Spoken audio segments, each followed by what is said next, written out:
I want to introduce myself. My name is Buddy. I'm from California, and I wanted to share my story because I feel like it'll help other people. I'm from Northern California. I was born and raised in the East Bay area. I was born in Cocoa County, and I lived all throughout the Bay Area through the crack era, the 80s, the drive-by era, the 90s, and I've had a messed up life, so I just thought I'd share it with you because I feel like it could help somebody else talking about it. And I enjoy watching other YouTubers that have been locked up, like Lockdown 23 and 1, Splinter, and a bunch of other people. And so I thought it's great that they're sharing their story and that they have enough courage to, because when I went online, I went on and looked on Google. I was trying to see if there was some kind of format or some kind of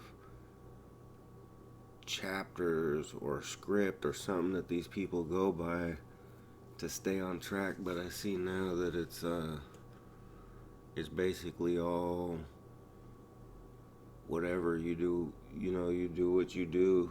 Some of it's scripted, some ain't scripted. It is what it is. It's whatever. But um,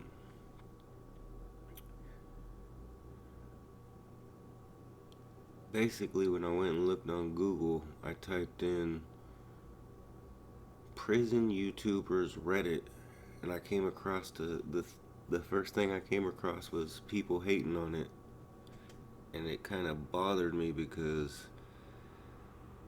everybody makes mistakes,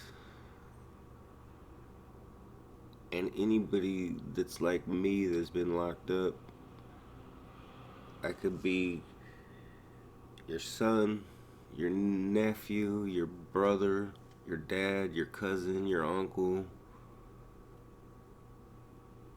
It hits home because anybody could get locked up. And the whole point that I wanted to share the knowledge and stuff and my experiences, like Lockdown 23 and 1 and Splinter and all them, is because when I looked on Google, everybody was basically saying that they shouldn't be allowed to have a YouTube. They shouldn't have a platform to be able to talk because they put crimes against society. And this is what it said. It basically said,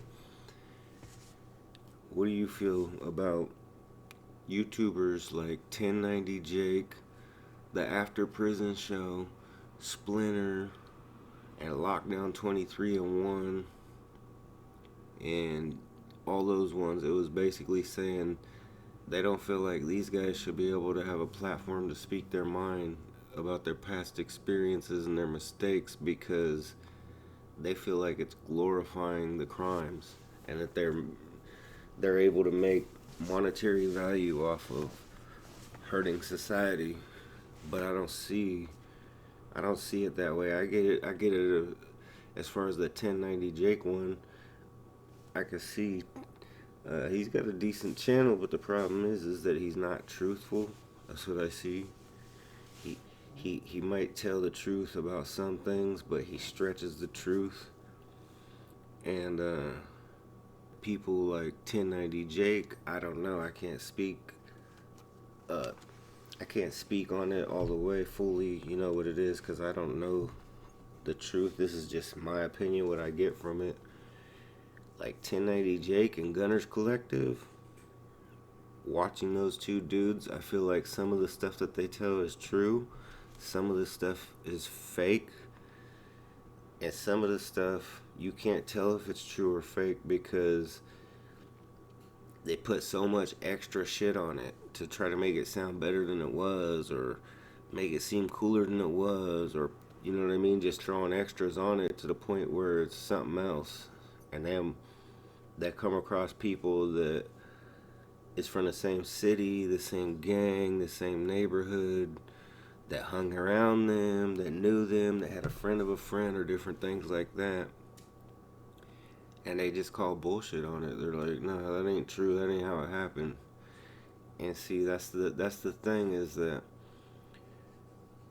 that's why I wanted to make a channel, is to get the word out there and tell the truth, because I feel like that's what Splinter and Lockdown 23 and 1, I feel like that's what they're doing. They're sharing their stories and their experiences. They're making it, they're not glorifying it like the person was saying. What they're doing is they're trying to make it fun or funny so that it sounds relatable to you, so that you can vibe with it and understand it better than just somebody telling you some shit. And they don't laugh about their times being locked up because they think it's fun or funny. They laugh about it because it is funny. It's funny to take a look back at yourself from now to then, to see all the dumb mistakes that you're making. It's funny. And a lot of the stuff that you see or talk about or you've seen in jail or prison or different things, it's funny now because it's so off the wall. It's so crazy. It's so wild. Like, never in a million years would you expect to see some shit like that or hear some shit like that. But in the criminal world or the drug world, nothing's impossible. Let's just say that, okay? And so I feel like all these channels, they have a message, and whether it's the truth or it's not the truth, or it's the truth but it's foggy, or it's filtered, or it's something else, or whatever it is, you just have to decide for yourself if it's bullshit or not.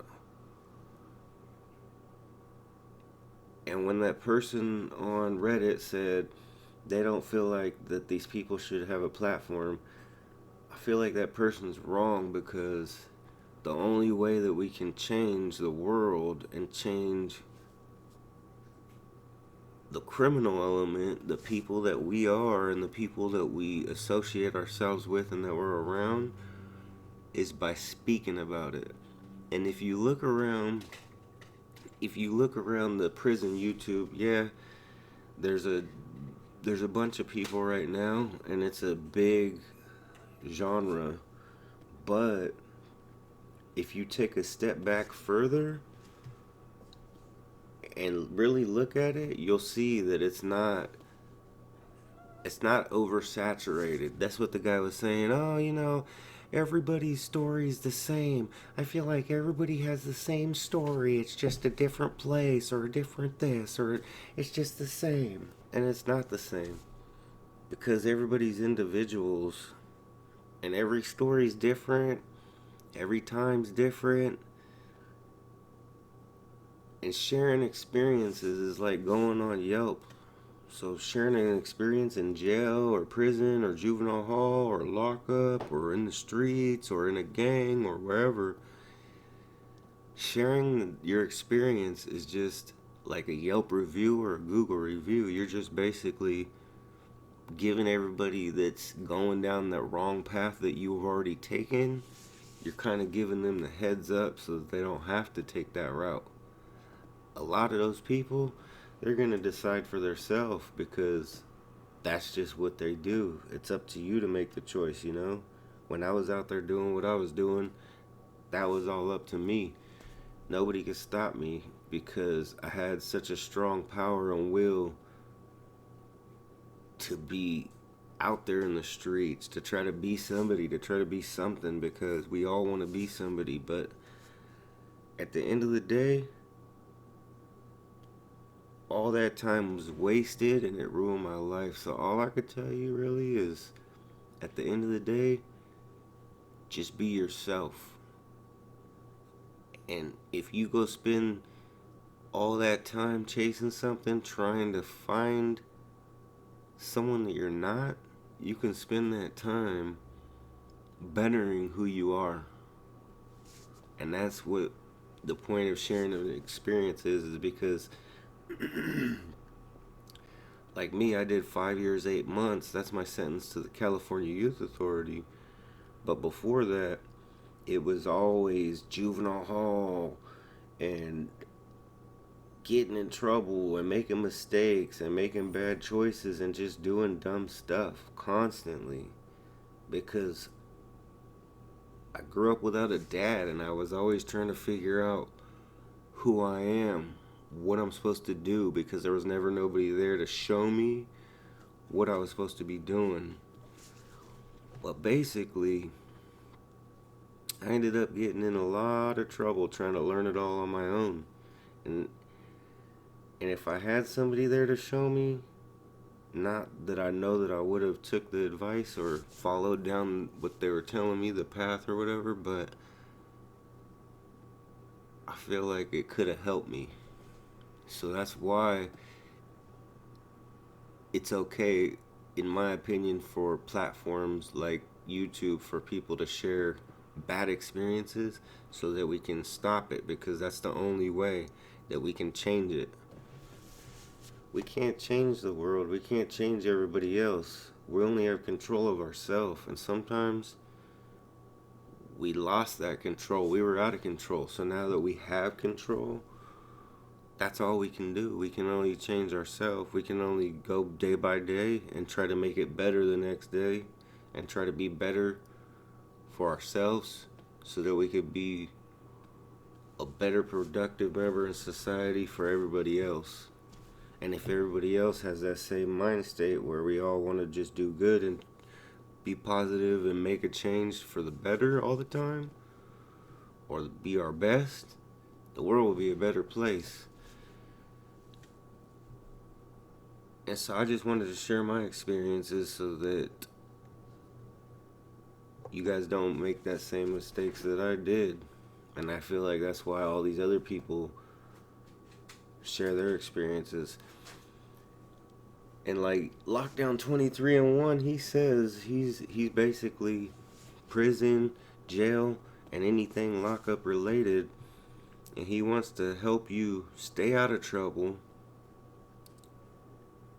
If you're already in trouble, he wants to help share better knowledge and tips to help you better yourself, educate yourself to become a better person. And also, if you're already to the point where you already know you're going to jail, or you're making bad choices and you're gonna go to jail, or you're in jail watching it from jail, then it's just to help you. If you got to be there to help you not make the wrong choices, help you make the right choices, help you ease your mind of your sentence, and basically just keep you out of trouble so that when you do go in there, you don't go screw around and you don't get caught up. Because most of those dudes, like for instance me, every dude that I was locked up with, I'm a lucky one, I could tell you that, because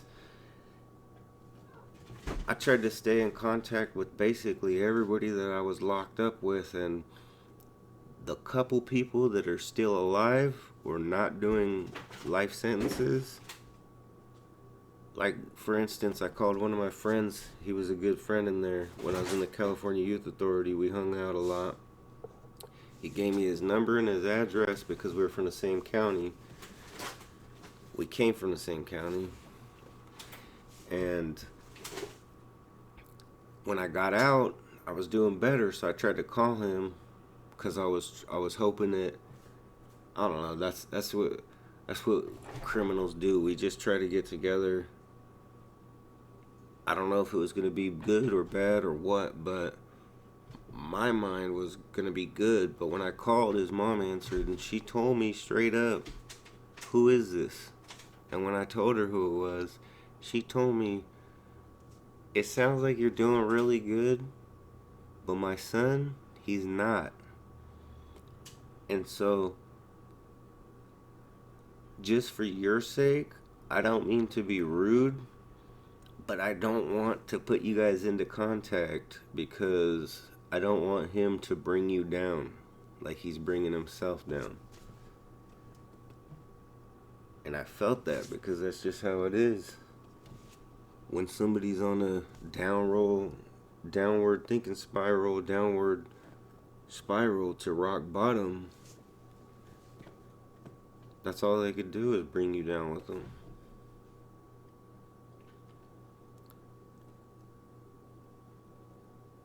And my story's all messed up because one, not having a dad, two, growing up around drugs and gangs in the Bay Area, and being on housing, constantly moving all the time.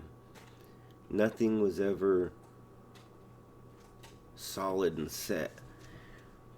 And my mom's Mexican and my dad's white. So I'm a half-breed. I've always been stuck in the middle, like Miklo on fucking Blood In, Blood Out. Because when you go to your dad's side, it's white. When you go to your mom's side, it's Mexican. So you're torn in between two worlds. And it's even worse when you're growing up in the ghetto poor. And especially when you're like me, my dad's white and my mom's Mexican. My sister, she looks like my mom, so they both look Mexican, and I look like my dad, so we both look white. So everywhere I go, I've always been bullied and picked on and told that I'm the milkman's son, and I'm basically whenever we go around my mom's side, all the Mexican side, I always stand out. I always be that little fat white kid that everybody bullied around and picked on and shit. And my dad was a biker. My mom hung out with the lowrider cholos. All the lowrider clubs and shit through high school. My dad was a biker. He got into alcohol real bad, had an alcohol problem and drugs, and he could never stay out of trouble. He always was in and out of San Quentin and all the other facilities out there in the Bay Area. And whenever I was a little boy, I think him and my mom split up when I was about 4 or 5.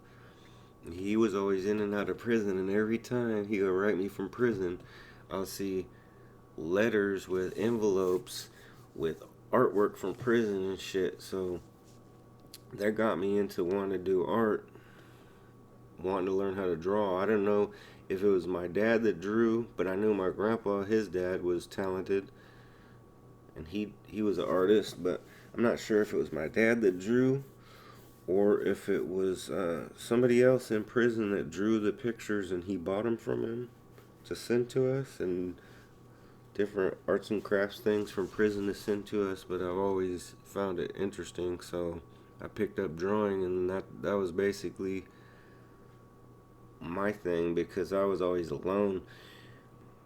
My mom was always just hanging out with her friends or trying to work or do different things, and I'd always basically be alone. That's what I found to keep me company was my pencil and my paper, drawing and doing art.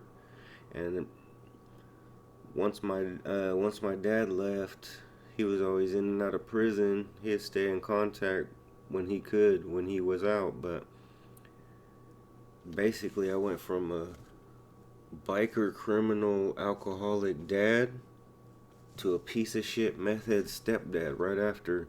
And my stepdad, he was just beating the shit out of my mom and treating us like shit. And his family was not outlaws, the bikers, not that motorcycle club, but they were just outlaws. They don't follow the rules of the land, the laws of the land. They just handle all the shit themselves. That's what a lot of people in Cali do. That's why it's the Wild Wild West. But basically, when I was like 5 or 6, he'd just be beating the shit out of my mom. Me and my sister, we would go run and hide scared. We'd be scared, just in our room crying, hiding under the bed, hiding under pillows and blankets and shit, because we were scared. And thinking of the story, the funny part is I was always a little mama's boy. I never would speak up for myself. I would never stand up for myself. And so after we got kicked out of our house with my stepdad, we ended up moving into his sister's apartment. And at the apartment complex, there was two different apartments. One on one building where his sister lived with her kids, and another apartment where his brother and his brother's wife and kids. His brother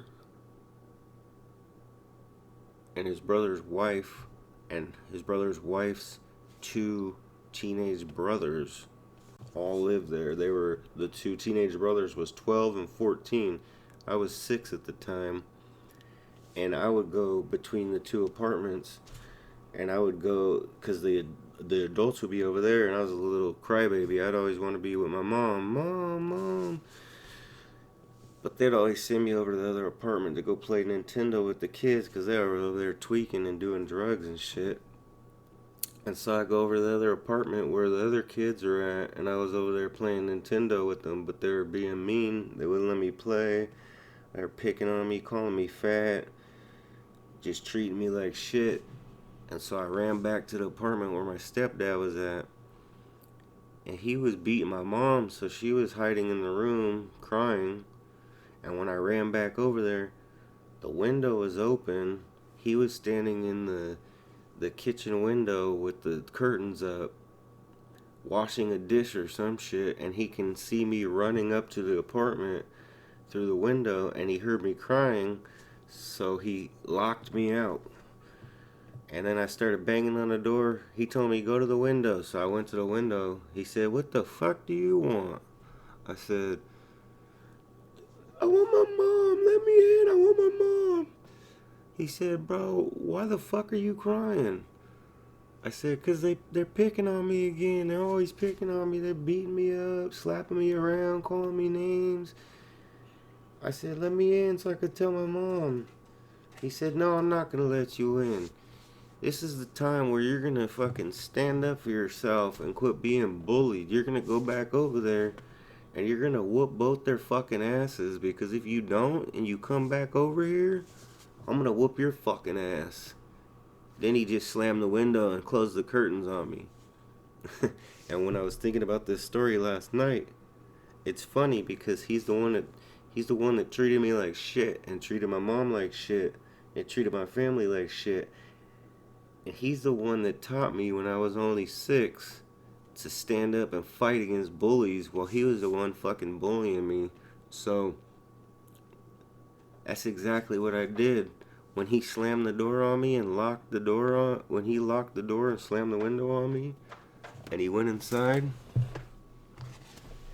he went in there to go smoke his dope or whatever, and I ran over to that apartment crying still, and I was so scared that I was gonna get my ass whooped that I smashed in there and I beat the fuck out of both of those kids. I was 6 years old. I beat the shit out of the 12-year-old and the 14-year-old, slamming them dudes into the wall, fucking broke the sliding glass door. I just thumped on both those motherfuckers till the cops came. They both ran the fuck out all scared, calling the cops on me. The cops came, dragged me back to the apartment where my stepdad was smoking dope, and that motherfucker had a warrant. So his stupid ass ended up going to jail. So from that point on, I stopped being, I probably didn't stop being a fucking crybaby. I was always still a crybaby, but from that point on, I didn't get bullied no more. I stood up for myself. And instead of going and running and fucking hiding every time that he would beat my mom, I started fighting back. One day, I was in my bedroom playing, and he started beating my mom. I could hear her screaming and crying, and I could hear her slamming around in the front room. So I went and looked down the hall. They had the front door open. She was trying to get out, trying to call 911. He yanked the phone out, smashed it. She goes to run out. He grabbed her and tripped her by the legs. She flew out onto the porch, and he was just on top of her fucking wailing on her. And all I could do was go grab a baseball bat because I was only 6. So I ran up on his ass. Get off my mom, motherfucker. Boom! Smacked him in the back of the head hella fucking hard with the bat. But he's a big biker. He didn't do shit to him. He turned around. He had a cigarette in his mouth. He had a cigarette in his mouth like this. Like, over here beating the shit out of my mom. He just went like this to me. Flicked that motherfucker in my face.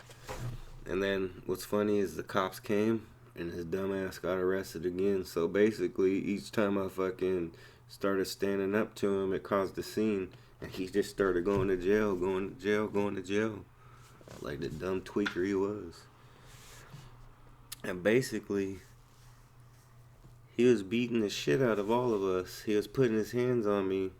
And when my dad got out of prison, my dad came to visit. He just got paid. He wanted to take me to go get some school clothes for back to school.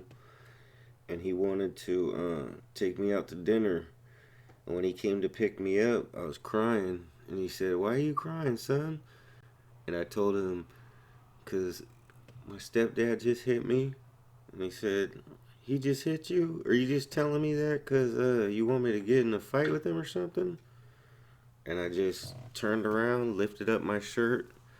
And when he seen them handprints and fist marks all on my back, he fucking went in there and beat the shit out of that fool. Then he told my mom, "That's bullshit. How come you never said nothing? How come you didn't fucking tell me that that's what you were going through? And if it was that bad, you should have told me sooner, because I want to get you guys the fuck out of here." Because we were always on Section 8, moving from house to house to house. And that's another problem why I was so confused, is because I never was at a set location. I was always moving. I was born in Walnut Creek. I lived in Antioch, Pittsburgh, Concord, Martinez, Richmond, Vallejo, San Francisco, Oakland, Stockton, Modesto, Merced, Atwater, Tracy, Lodi, Sacramento, Chico, Redding, Red Bluff, like so many freaking places. And then once I got locked up too, I started going to, all those other places too. Stockton, Ione, NRCC up in Sacramento, different places. But basically from there, my dad told my mom he was going to get us the hell out of the Bay Area, and that's what he did. He told her, "Get your shit together, and while this fucking loser's in jail for beating the shit out of you, I'm going to take my whole check, this paycheck, and I want to get you guys the fuck out of here." So that's what he did. He packed all our shit out of that house, and he moved us the fuck out of the Bay Area. We moved up to Atwater.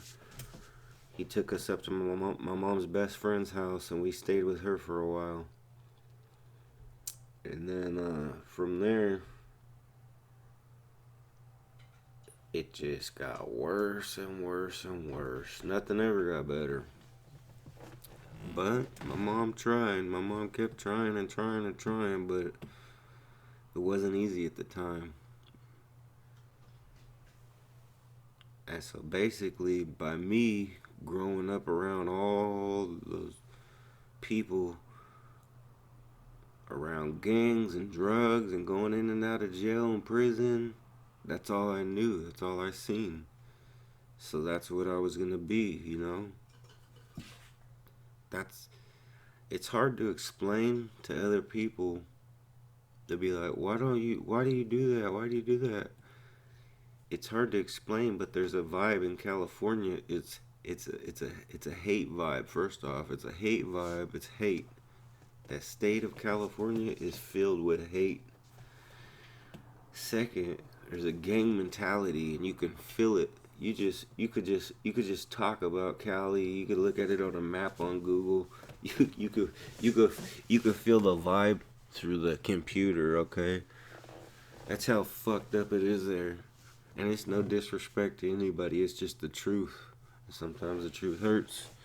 When I was living there before my dad got me out of my stepdad's house,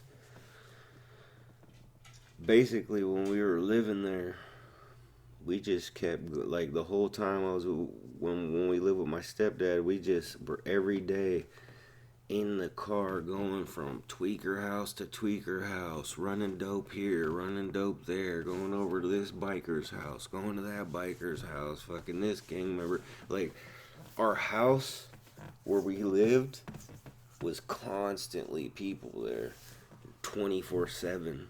We were over there. If you're from Antioch, we were on West 6th Street, right there on the corner, straight across from the Veterans Hall, right down the street from the police department. And it was just always popping, straight tweaker central, gangbanger central. It was always something going on. We never really had a car that worked, so my mom's best friend's cousin gave my mom a deal on a Monte Carlo. She paid like $800 or some shit like that for a pretty nice, it was like a 82 or 83 Monte Carlo with the T-tops, hella nice white one with blue interior. He sold that shit to her. It ran. He told her it runs, but it needs a tune-up. We drove that motherfucker everywhere, but as soon as my stepdad got a hold of that shit, oh, I'm gonna give it a tune-up. That motherfucker the only thing that fool tuned up was his fucking meth pipe in the front yard. As soon as he got the keys to the car, that motherfucker never ran no more. It was in the front yard, up in the grass, on fucking jack stands, fucking all the rims missing.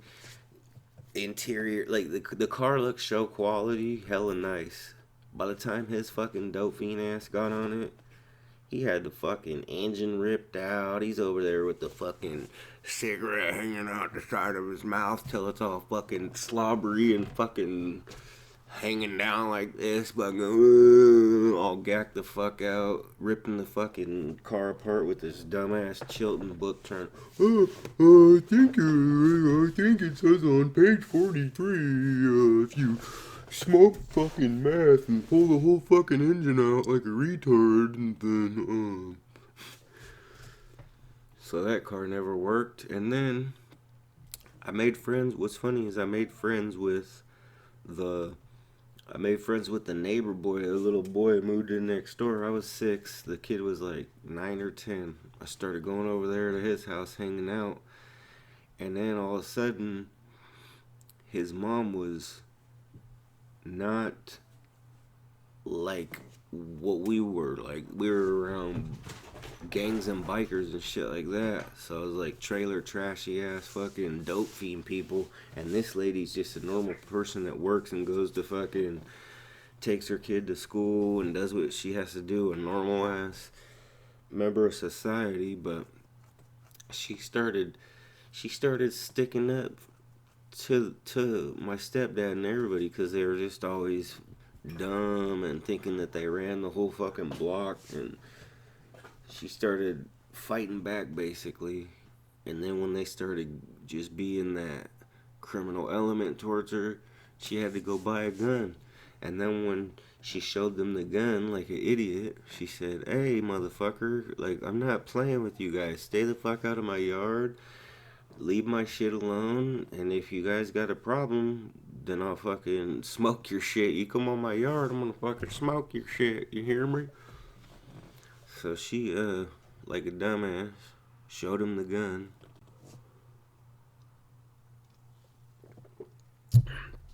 Next thing you know, while she was at work, my stepdad and his buddies, they decided that we was gonna pull a fucking Debo on Friday. But I was the one that was gonna go in, because the only window that wouldn't cause a big ass scene to get into that lady's house was this little tiny window in the back at the back little laundry room. I was so small I could fit in it. So he just told me, he lied to me. He told me, hey, come here real quick. When I was out riding my bike around the neighborhood, little kid, he said, hey, come here real quick. I said, what? He goes, hey, this lady over here, that you're friends with her kid, she stole some of mine, and I need you to do me a favor. I need you to hop through this window real quick and go get it back for me. I said, oh yeah, what is it? He said, it's a little revolver. She had a little gun, and I need you to go look. I need you to go in there and look for it, cause she fucking stole that shit from me. I said, oh yeah, well where do I look? He said, I don't know. Go look for that bitch's bedroom. He said, I don't know, go look for that bitch's bedroom and look under her bed, look in her drawers, look in between the bed, under the mattress, look wherever you gotta look, and bring my gun back, cause she ain't keeping my shit. He throws me and my cousin in there cause we're both small, and we go ransack the damn house looking for guns, and we found them. We found a 12 gauge shotgun, and we found the little revolver he was looking for, and we brought it back to the window. And then he said, hey, good looking out. If you guys see, look around the kitchen right there. If you see any snacks or candy, you guys can have those for helping out. We were this little dumbass 6-year-old kid. So he was like, my cousin was like 3 or 4. My cousin was like 4, I'm 6. So we were all juiced. We're like, oh, really? Oh my God, we can have the candy and snacks? He's like, yeah, have whatever you want. So I knew this kid was fucking like diabetic or some shit. He couldn't have sugar because whenever I would hang out with him, his mom would always give him one piece of candy and it was sugar free. So I knew exactly where this fool had a big ass candy jar in the kitchen with all his sugar free candy. I took that whole jar. But that's that kind of mentality that we're raised, in the ghetto. You're poor, criminal element. That's just what it is. And so that was basically the beginning of my criminal history. That's where it all started. And then after that, like I said, I started standing up for myself. It just started getting me in trouble. Then I went to I was in 2nd grade at the time, and then going into 3rd grade the next year before we got moved out of there, I go into 3rd grade, and when I get into 3rd grade class, the teacher has the same last name as me. The only difference is she's black and I'm white, and I didn't know because I was only 6, or 6 or 7. So I told her, I said, when I got in the class, she said, my name is Mrs. Hunter. You see that, guys? My name is Mrs. Hunter. I said, oh, really? So I thought it was cool because we had the same last name. So I sat there. She introduced herself. We did a little, basically like a coloring book activity or something just to introduce her. It was the first day of school, get to know each other, everybody. And then when we go to recess, everybody jets out, and I stuck back to talk with her. I was like, hey, Mrs. Hunter, I just wanted to say that's so cool that we have the same last name. I said, hey, how do we have the same last name? Are we related? And this is what she told me. No, we're not related. I think that my ancestors were your ancestors' slaves. I'm like, what the fuck? What is that? What does that mean? I didn't understand, but it fucked me up. Especially with all that racial tension and shit in Cali, but... So yeah, there was just so much dumb ass shit. And then, at the time,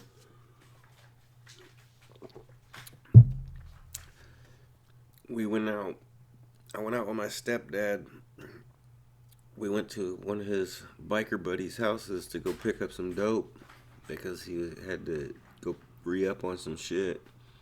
And every time they did, they'd be over there for hours while we would be over there playing with the dope dealer biker guys' fucking kids. And